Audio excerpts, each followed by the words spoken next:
Mods have been present in gaming before the 2000s, but it took a while for mods to be embraced via official forums like the Steam Workshop. And even then, it may still involve reverse engineering the source and literally injecting code. Modding is a pain. Without the original dev tools, you're stuck designing your own and/or booting up the game and playing it to the point of your changes just to test if your addition is present. It can take hours to make one small change, because if it doesn't work the first time, it might not work the third or fifth time either, and you have to run back to the same old spot to test it every single time. So then why do people bother with mods? Well, the answer is pretty simple, at least on surface level. Every game has a shelf life, not just in the store, but also on your home mantle. If you're an adoring fan of Super Mario Bros., you're likely going to put in the effort to finish the game.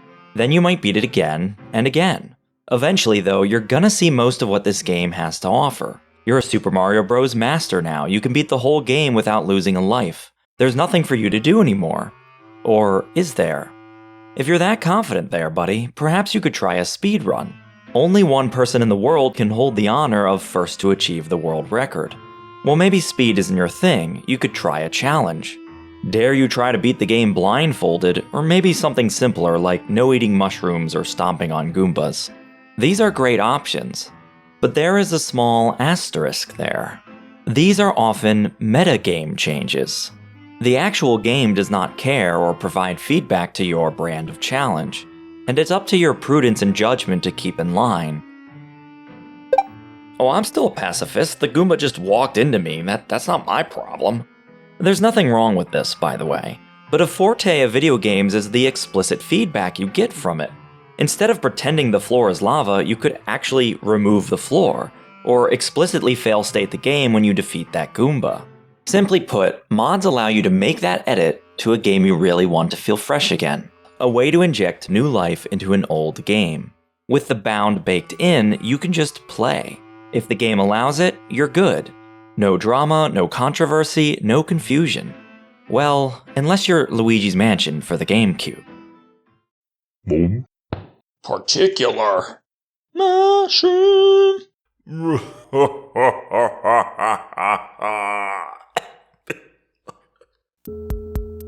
For the company that would rather not have fans tinkering with their games, Nintendo really messed up on Luigi's Mansion. The gameplay is fine, pretty good actually. I still hold that the vacuum mechanics in LM1 are the best in the series. No, Nintendo's mistake was with the Hidden Mansion. After you beat the game once, your save file is given the option to play the Hidden Mansion, an altered rule set on the initial experience. Your vacuum runs at double power while damage hits twice as hard too. It's a risk-reward kind of mode, where you can run through the game faster, but mistakes are punished more aggressively. Now, you could argue that such a simple tweak inspired a future generation of modders, but that's not my main talking point. The real problem was what shipped across the Atlantic. Imagine this. You beat Luigi's Mansion, once on the regular mansion, another in the Hidden Mansion, and you managed to both A rank and collected all the gold frames. You did it! You're Luigi's Mansion master.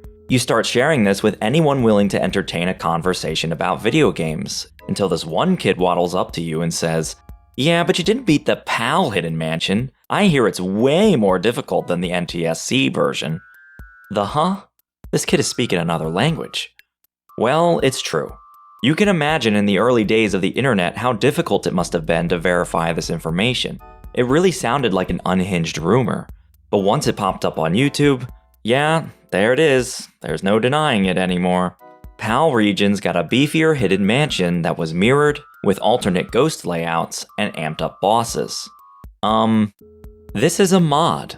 An official Nintendo-sanctioned mod. This realization haunted me for many years, until I randomly stumbled upon the tools that allowed editing the info tables of Luigi's Mansion. Paths, spawn points, and yes, the waves of ghosts themselves. Suddenly, my very own NTSC Hidden Mansion was possible. Thus, Luigi's Mansion Plus was born.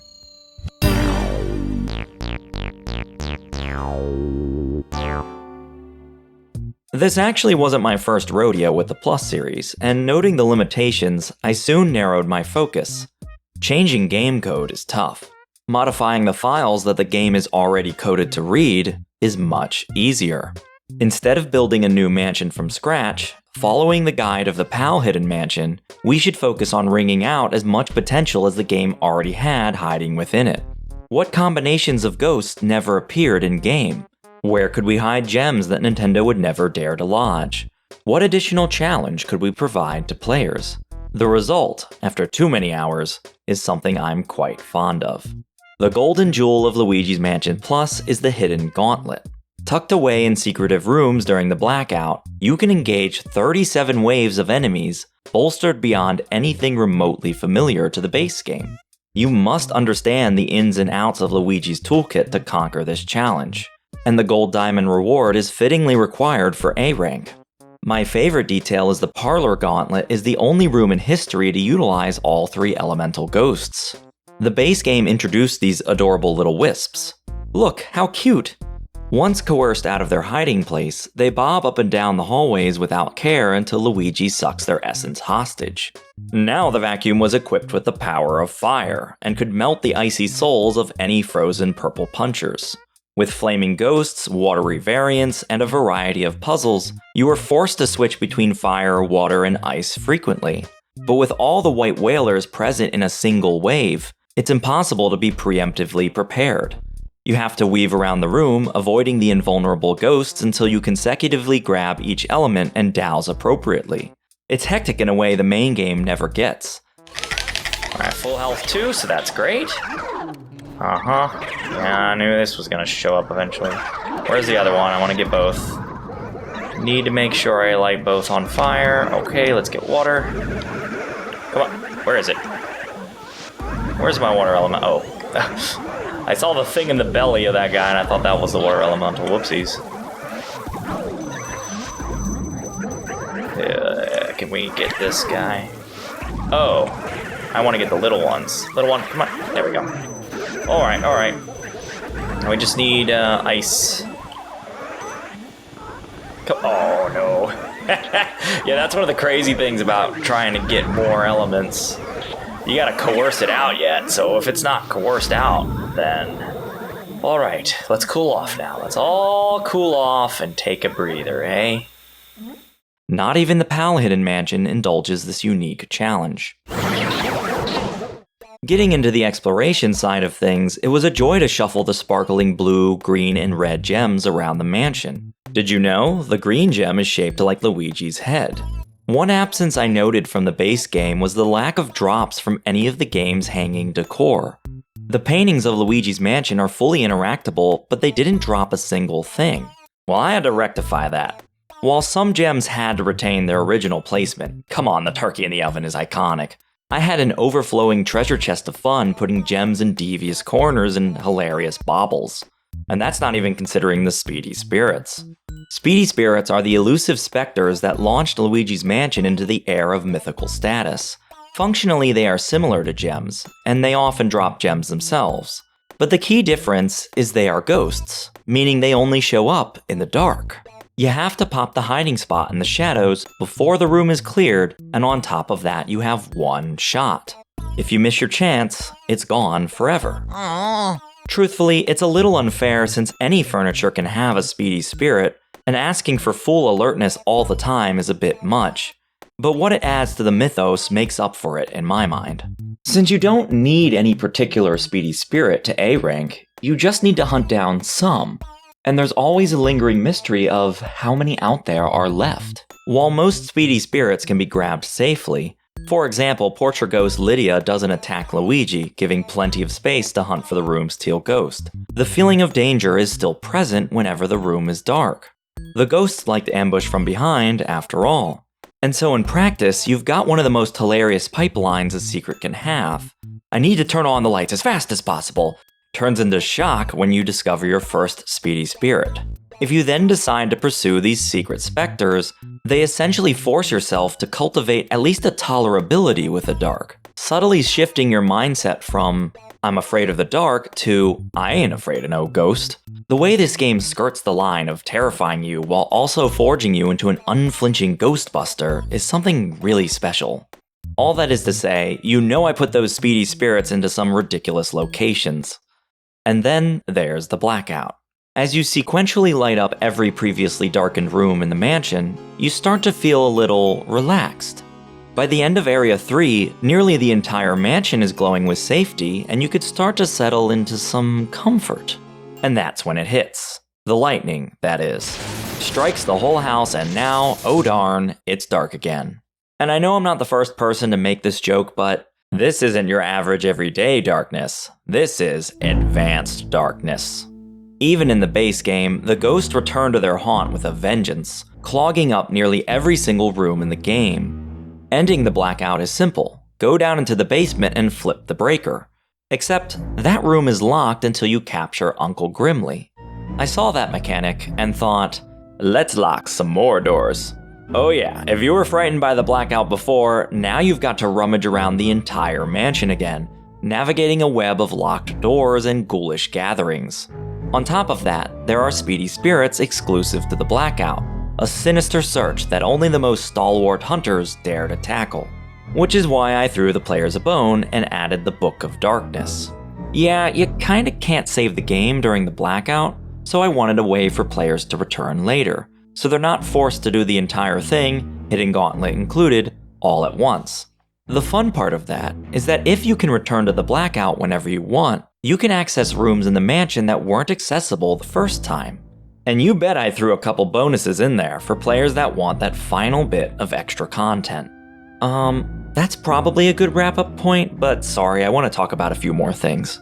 The base game has this fun mechanic where ghosts can pop out of chests, and I wanted more of that. So yeah, we trapped a bunch inside boxes too. Always fun thinking, there's no ghosts left, why are the lights still off? Oh, they're in the box. And there's one more interaction I really wished for from the base game. The game doesn't like to put normal ghosts in the same room as portrait ghosts, and I feel that's quite a missed opportunity since they're all so unique. Miss Petunia has a water shot attack that basically does nothing once you know about it, but with some ads to clear out beforehand, that attack is a bit more a threat. Obviously, you wouldn't have all this chaos in the base game, but for a veteran looking for a challenge, this seems so obvious I'm surprised they'd never added it to the Hidden Mansion. And that's the benefit of modding. Nintendo has a PR image. They can't risk alienating players with a bomb drop of 7 ghosties all at once. But in a mod, why not? Aren't you here because you like Luigi's Mansion and want more challenge, more exploration, more adventure? Let's do something a bit off-brand. But one thing I will always try to do with the Plus series is make sure it retains the feel of the original game. Sure, the endgame gets chaotic, but we start off easy and try to follow a gradual difficulty curve. If you've beaten the original game, you should feel right at home, while slowly improving your skill as the mod gets harder. And the most demanding challenges are all optional, so feel free to skip them. I also like how the mod follows the same beats as the original game. If I want to play Luigi's Mansion for Halloween, I can play Plus and still feel like I met my goal, essentially substituting the easier game for the harder one. It's what the Hidden Mansion should have been, and although my younger self was frustrated he couldn't play the better version of an amazing game, he sure would be glad to hear it inspired him to make the Luigi's Mansion he always dreamed about. If you get a chance to try it out, he hopes you enjoy it too. Thanks for watching. Oh yeah! I'm gonna try and get a full playthrough out here to replace the old live stream, but that's not gonna be here in October. For now, just know that live stream is outdated. Doesn't have fun stuff like the new boos. Don't you want more boo puns? You sunk my boodle ship? Come on. Cookout at the gazebo. Oh my gosh, these are so good. What the heck? That's awesome. That's awesome. Cookout at the gazebo. What the frick?